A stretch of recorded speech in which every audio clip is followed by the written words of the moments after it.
नमामि शम्भुं पुरुषं पुराण नमामि सर्वज्ञमपारभावं नमामि रुद्रं प्रभुमक्षयन्तं नमामि शर्वं शिरसा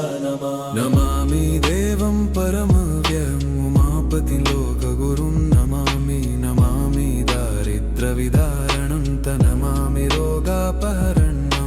नमामि कल्याणमचिन्त्यरूपं नमामि विश्वोत्थबीजरूपं नमामि विश्वस्थितिकारणं नमामि संहारकरं नमामि गौरीप्रियमव्ययं तं नमामि नित्यं क्षरमक्षरं तं नमामि चिद्रूपममे अभावं त्रिलोचनं तं शिरसा नमामि कारुण्यकरं भवस्य भयङ्करं वापि सदा नमामि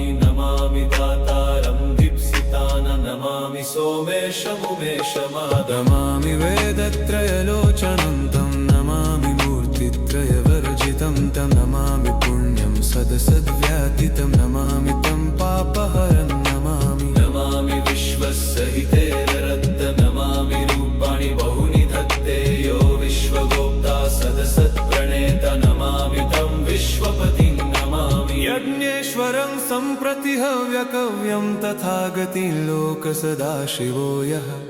आराधितो यश्च ददाति सर्वा नमामि दानप्रियमिष्टदेवं नमामि सोमेश्वरं स्वतन्त्रम् उमापतिं तं विजयं नमामि विघ्नेश्वरनन्दिनाथं पुत्रप्रियं तैः शिरसा